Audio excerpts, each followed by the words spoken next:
Seja bem-vindo a mais um programa Café e Psicologia. Eu sou o Pedro. Eu sou a Mari. E no vídeo de hoje nós vamos continuar a nossa série Os temas mais pesquisados no Google. Vinheta!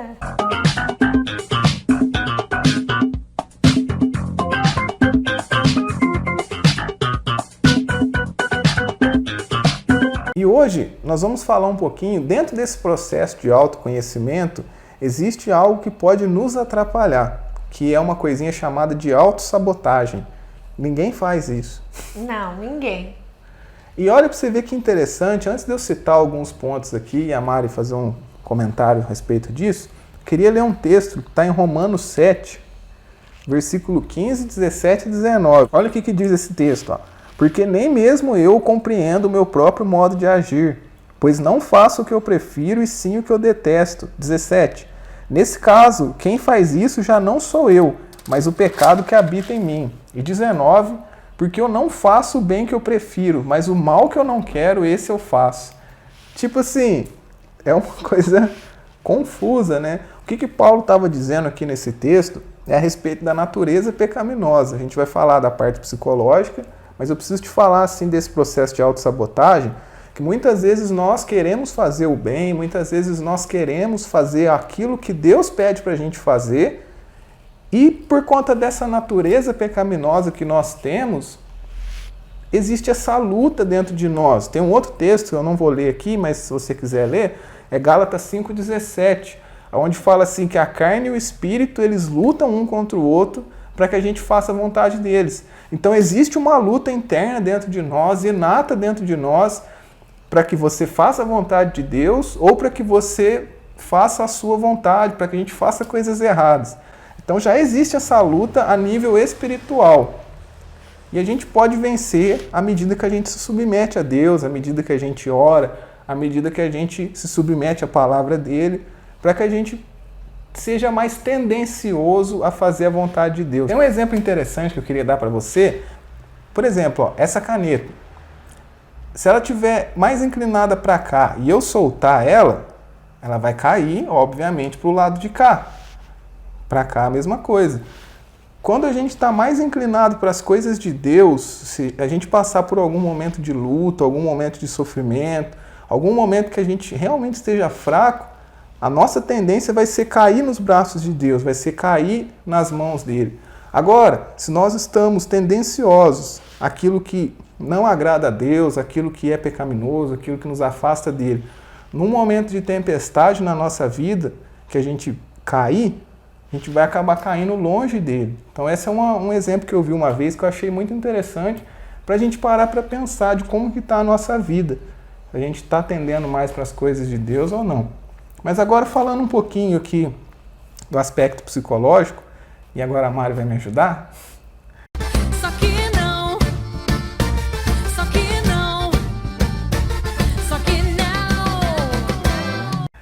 O primeiro ponto que a gente vê aqui nesse processo de autossabotagem.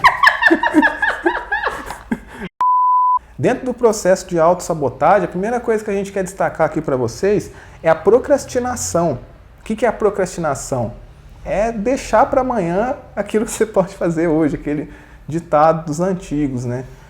O segundo ponto são os sonhos não realizados. O que é isso? É quando a gente coloca o nosso foco naquilo que a gente não conseguiu. Isso é uma coisa interessante também a respeito de pessoas que são ingratas, né? Uma coisa que eu tenho muito defeito, a Mari sabe disso. Mas eu tenho muito defeito, cara. Mas uma coisa assim que eu enxergo em mim.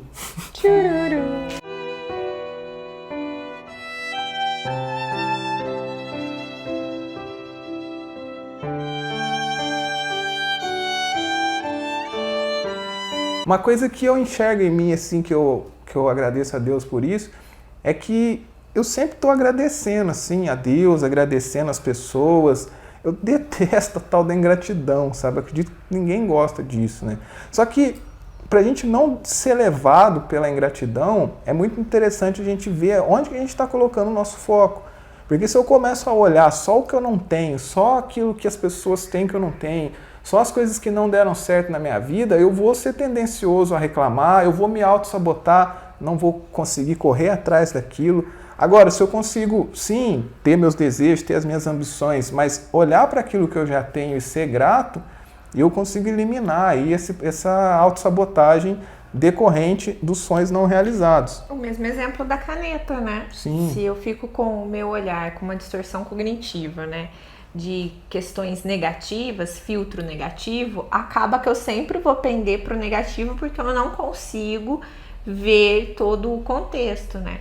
Tem um exemplo que eu sempre gosto de falar. A gente só percebe que o nariz está constipado quando ele está constipado. Sei que você ia ficar tão tocado até por conta da foto do seu primo e tudo mais, mas eu achei que ele fala de um jeito... Opa, ele fala de um... Senão a gente nunca ia ligar porque a gente tá respirando. Tipo, você tá respirando hoje normal? Dá uma respirada aí. Verifica aí se você tá respirando. Você tá respirando normal, né? Mas você só lembra que, tipo, o nariz e a respiração ali quando você falta. Quando isso te impede, quando tá constipado. Você fala, nossa, eu não tô conseguindo respirar. Daí fala até assim, bem, voz. A voz até muda por questão disso. Mas fora isso, quantos outros dias no ano você respirou normal e você nem ligou pra isso, né? Sim. Essa tendência que a gente tem, como o Pedro falou, o exemplo da caneta, a tendência da gente olhar sempre pro negativo. E isso atrapalha o nosso autoconhecimento. Sim. Muito. O terceiro ponto é a preocupação. O que é preocupação? É você ficar pensando em alguma coisa que nem aconteceu ainda, mais conhecido como ansiedade, que é uma coisa que eu não faço ideia do que seja, ansiedade. Eu não sou ansioso de jeito nenhum. Capaz. Hipocrisia aqui, ó, põe na minha testa aqui, editor, hipocrisia. Quando a gente fica preocupado, quando a gente fica ansioso, né? Eu vou falar isso por mim agora, muitas vezes eu já quero alcançar aquela coisa e eu preciso dar 10 passos para alcançar ela. Só que eu não dou nem o primeiro, porque eu já queria alcançar no primeiro, só que eu tenho que dar 10. E às vezes nem é algo que você realmente precise dentro desse processo de autoconhecimento, né? Às vezes a gente está preocupado em alcançar algo que, na verdade, às vezes a gente nem vai fazer bem pra gente, né? Nem vai ser bom pra gente, então por isso que isso é algo que atrapalha esse nosso processo de autoconhecimento também. Essas preocupações extras aí. Sim. O número 5 é a raiva. É o número 4.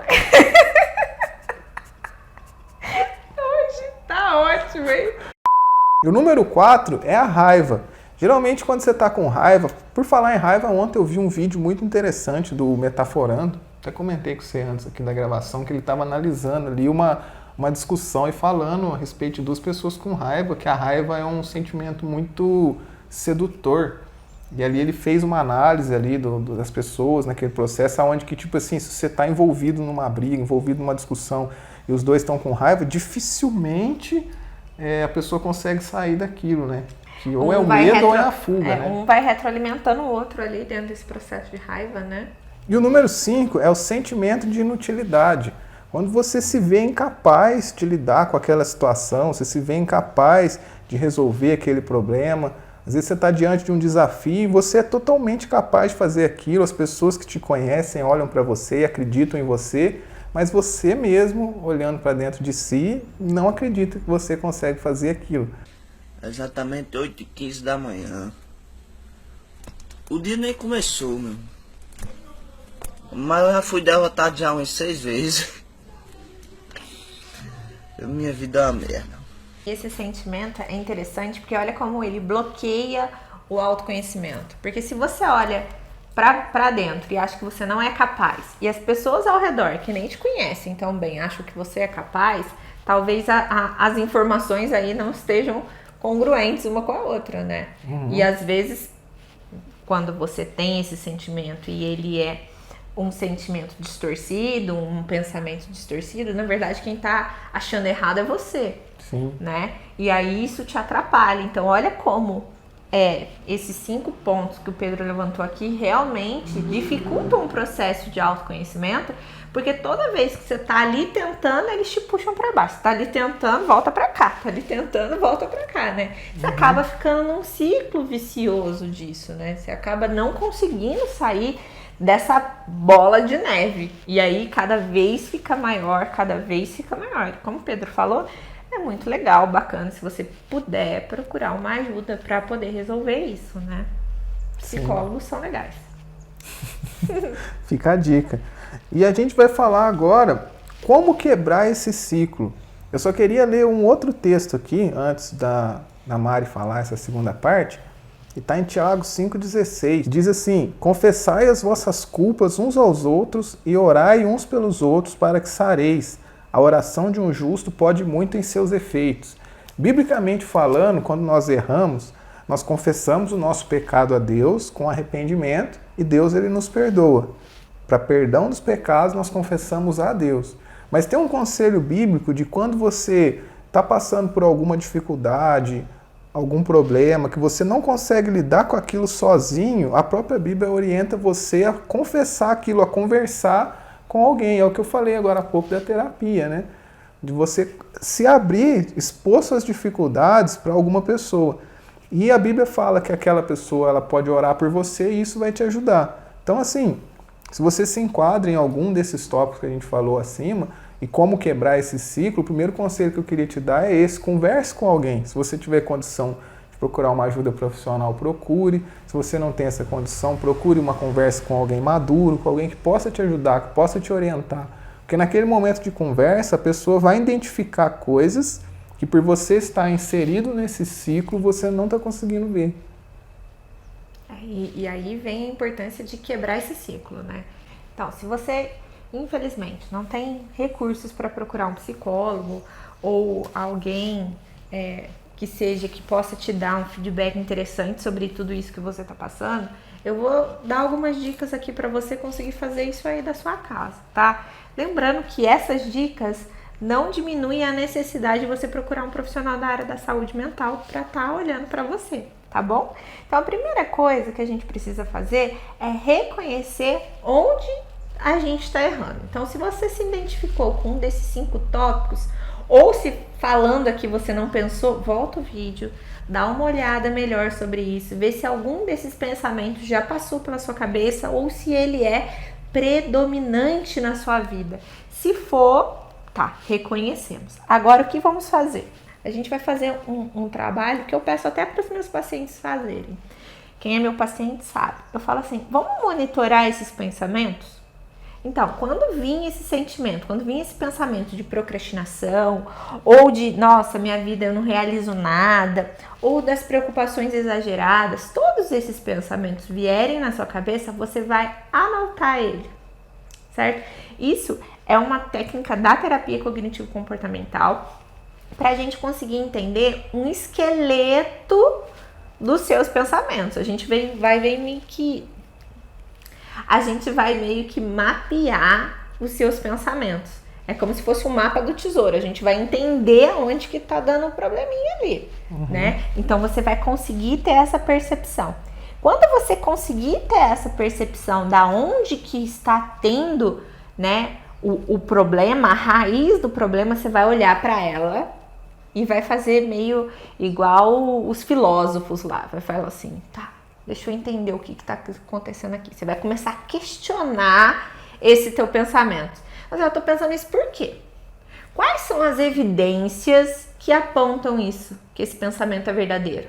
Tem alguma evidência que aponta que é verdadeiro ou são só hipóteses dentro da minha cabeça? Né? Fazendo isso, você vai ver que a maioria, sim, ó, com a certeza absoluta, hein? A maioria desses pensamentos são pensamentos mentirosos. Eu apelido deles de mentirosos para meus pacientes. São pensamentos que na verdade não são verdade, só que como a gente tá com essa distorção cognitiva frente a algumas coisas que a gente passa, a gente acaba acreditando que é verdade. E a gente toma aquilo como verdade tão absoluta que a gente fica até doente por conta disso. A gente tem dermatite, a gente tem queda de cabelo, tem síndrome do pânico, uma coisa que a gente já falou bastante aqui também. A gente vai desenvolvendo outros sintomas e outros sinais que não tá muito certo as coisas. Mas tudo começa nesse pensamento mentiroso e danadinho que fica aí na cabeça da gente. Você não vai deixar ele morrer assim, vai? Meu anjo da guarda. Não escuta esse cara, não. Se o nosso organismo, a gente quer, poupar energia. Então, se isso daqui é mais fácil de eu acreditar, vou acreditar. Então, pra gente quebrar esse processo, realmente, a gente tem que... Demanda um pouquinho de esforço. E, Mari, eu vou fazer isso, no outro dia vai estar tudo bem? Não. né? Foram, sei lá, quantos aninhos você tem. Todos esses aninhos de vida seguindo esse padrão de comportamento, né? Então vamos falar, por exemplo, 32 anos. Sério? É sério. Carinha de menos ou demais. Não sei. Põe aí nos comentários quantos anos que você acha que a Mari tinha. Eu achei que era 22, cara. Não, eu tô bondade. mentindo, né? Eu tô sendo bem hipócrita, né, cara? Poxa, amigo, chateada. 25, 26, vai. Mas 22 não, 22 né? é força amizade, né? É. Não, mas beleza. 32 anos de pensamento mentiroso na minha cabeça, crescendo, eu adubando ele ali, criando como se fosse um filho. Né? Esses pensamentos, a gente pega amor neles. Tanto é que quando a gente começa a debater eles em terapia, muitas vezes a pessoa primeiro fica, não sei não, hein? Fica meio arredio, assim, né? Então, é um processo, tá, gente? É estranho que a gente acredita tanto na mentira que a gente é exposto à verdade e a gente acha que a verdade é mentira porque a mentira que eu acredito é verdade pra mim. Perfeito. É muito louco isso aí. Jesus, ele diz que conhecereis a verdade vos libertará. Quando a gente é colocado diante da verdade, a gente tem a grande chance de ser liberto, de viver uma vida melhor. Isso falando a respeito da palavra, mas também a respeito disso que a Mari falou, né? Sim, Eu passo por isso que a Mari falou aqui na terapia. Às vezes eu falo alguma coisa pra ela e eu falo assim, mano, mas parece que eu não acredito, parece que não faz sentido. Mas por quê? Porque é uma mentira que eu acreditei 28 anos da minha vida. 28, mano. Você achava que ele tinha 28? Não, deixa nos comentários. 37, põe aí 37. Tonteiro demais. E você que chegou até aqui, o que eu vou pedir pra você? Primeiro te perguntar, e aí, você assistiu os outros vídeos dessa série sobre autoconhecimento? Nosso próximo vídeo vai continuar sendo sobre os temas mais pesquisados no Google, mas esse foi o último vídeo sobre autoconhecimento. Se você não assistiu, tem o cardzinho aqui em cima do último vídeo antes desse, você assiste lá, depois assiste os outros. Deixa o teu comentário se você gostou, se fez sentido para você, se você conseguiu aplicar na sua vida. Se precisar conversar comigo ou com a Mari, as nossas redes sociais estão lá no começo do vídeo, pode mandar uma mensagem pra gente. Se inscreve aí no canal, deixa o seu gostei e fiquem com Deus. Até o próximo vídeo. Tchau, tchau. Falou, gente. Tchau, tchau. Falou, agradece pelo teu dente que não dói, porque você só vai lembrar, né, que seu dente dói quando ele não dói, né? Quando ele doer. É mesmo, né, cara? E a raiva é bacana. É bacana. A raiva é bacana. Tchururu. Amiguinhos, sintam raiva, porque a raiva é bacana. A raiva é amiguinha. Nossa, Quer zerar e começar de novo? Vamos, tem muito corte. É muito corte.